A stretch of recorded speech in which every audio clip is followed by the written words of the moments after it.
The PlayStation 5 has been on the market since November 2020. In that time, it has outsold the Xbox Series consoles nearly 3-1. It's 5-1 in some regions. With standard console lifespans, we are quickly approaching the midpoint of the PlayStation 5 generation, 3.5 years in. So, is it worth buying a PlayStation 5 in 2024, or is it better to stay on your trusty PlayStation 4 or Xbox One?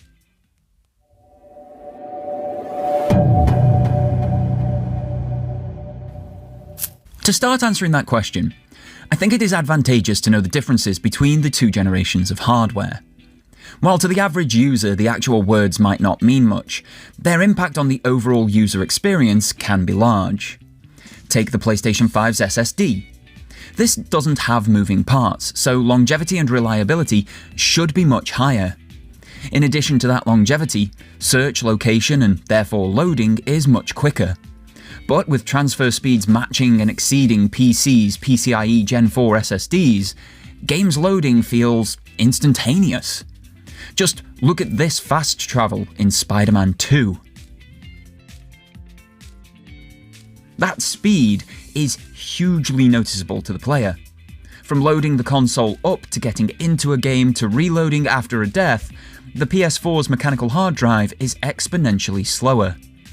It's also smaller, too. Granted, I'm only taking the base configuration of the consoles into consideration here, but that means PlayStation 4 has 500GB of hard drive space, whereas the PS5's current base level is double that at 1TB. Both can be expanded if needs be though. PS4 is really easy. Just plug in an external hard drive into one of the USB slots, and away you go. PS5 is easy enough, but a touch more involved.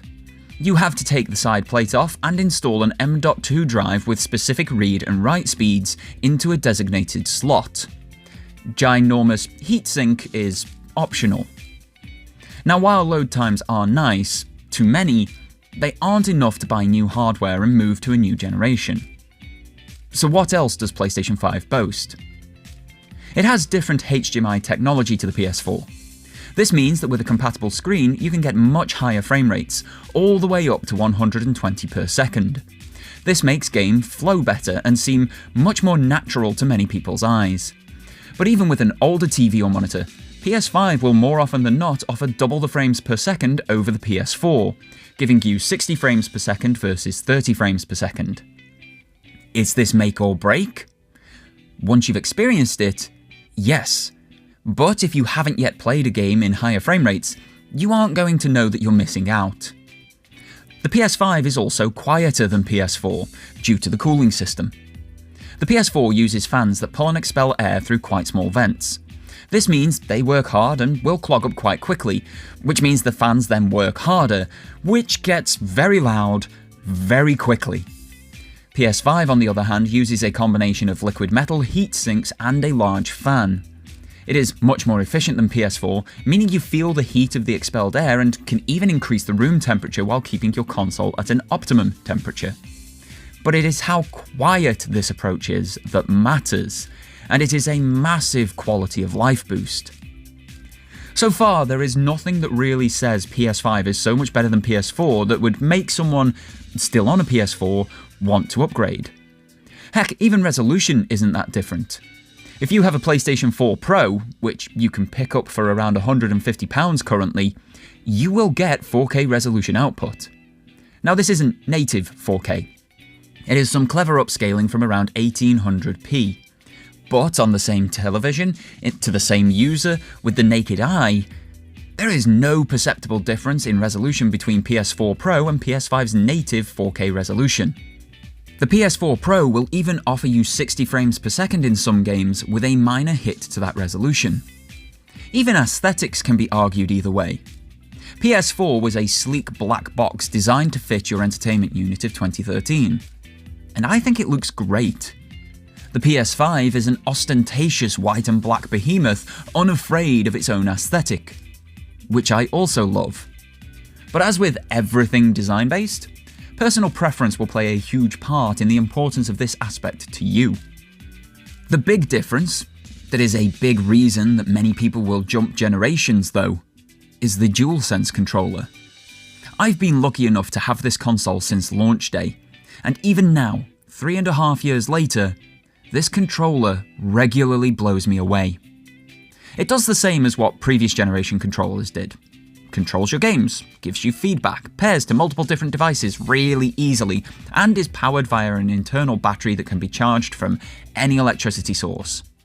But it is the manner that it does much of that helps the generation excel. The controller is the most comfortable it has ever been. This is obviously subjective, but I no longer get hand cramps or pain when playing on a DualSense. The feedback is other level immersive, especially when the only other controllers that come close to it are paired with the PlayStation 5's VR headset.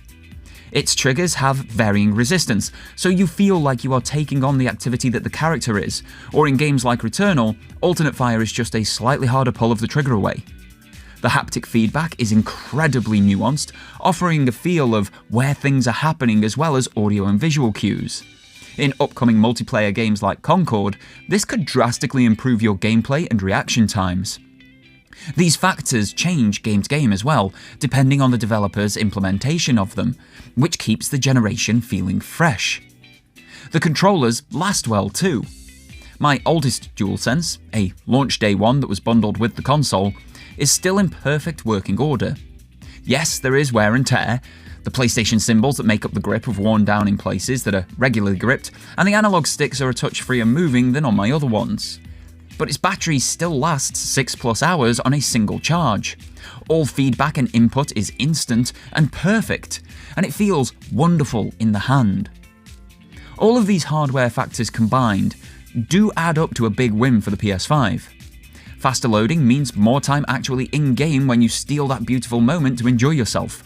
You worry less about updates because they are exponentially quicker and don't detract from your game time either, thanks to better modems and that fast SSD.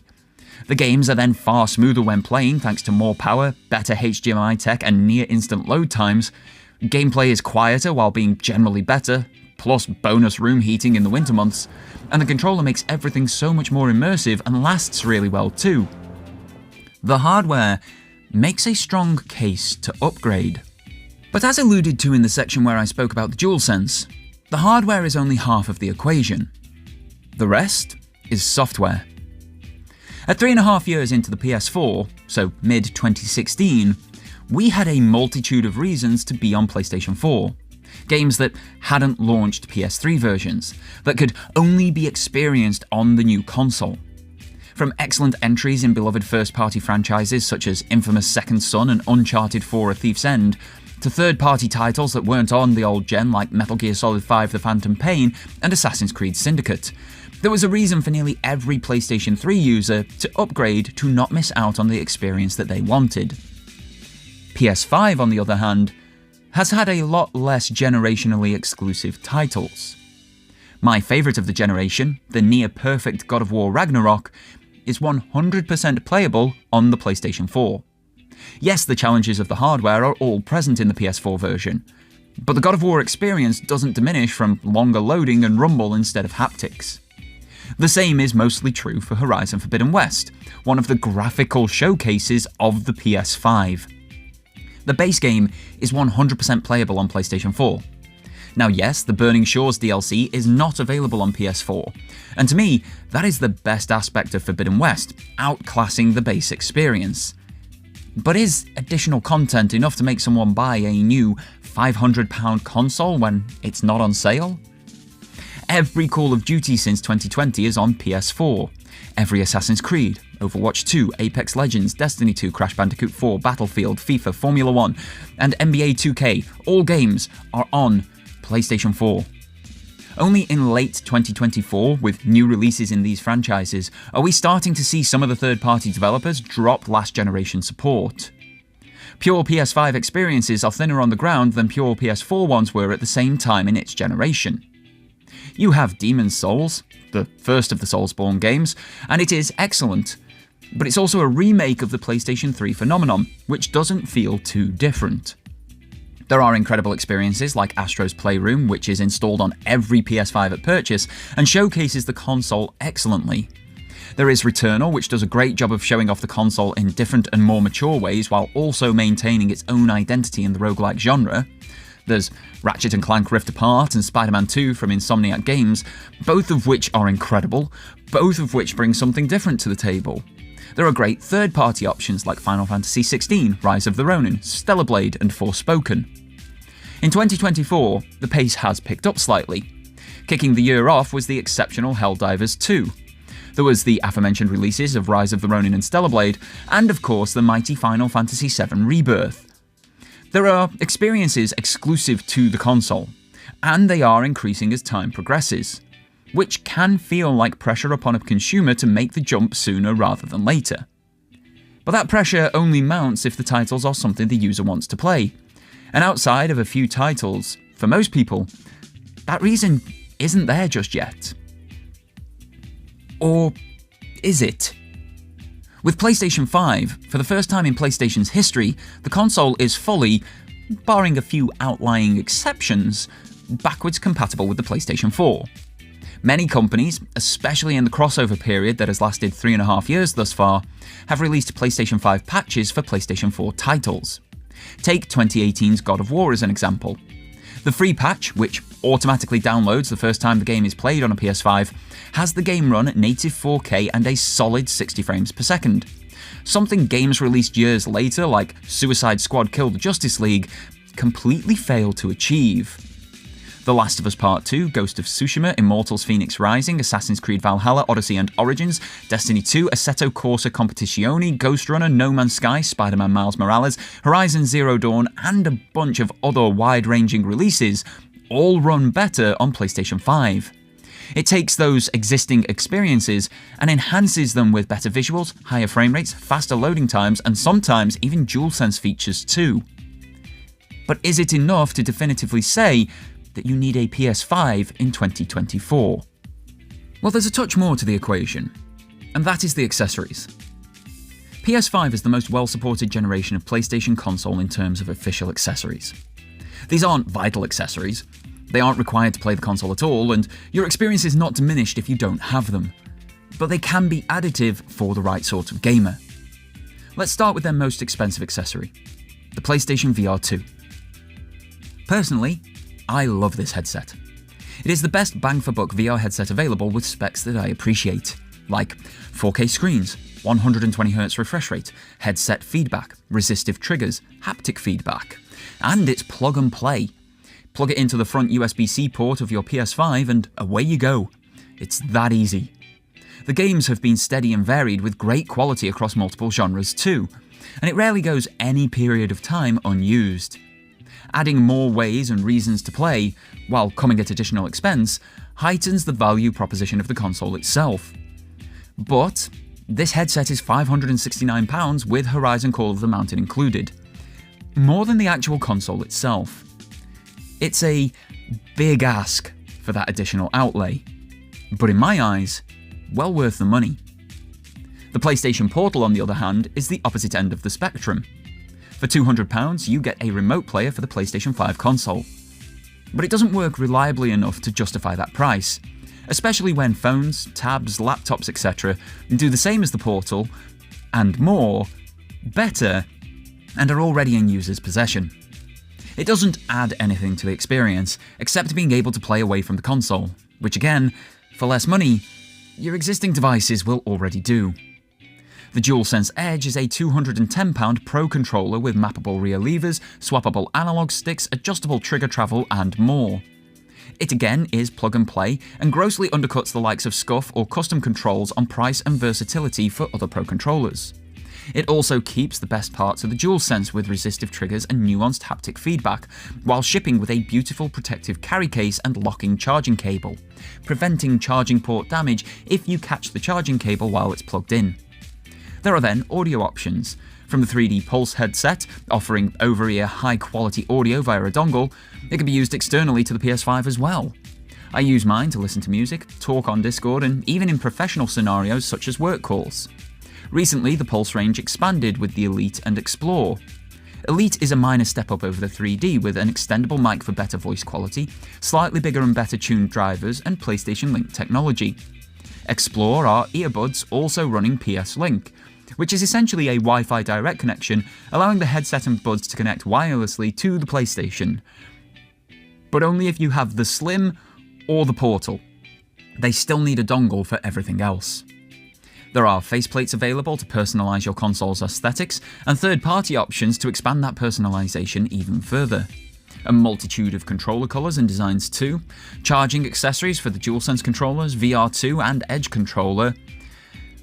The list this generation is far larger than PS4 with, well, as far as I remember, just the gold headset.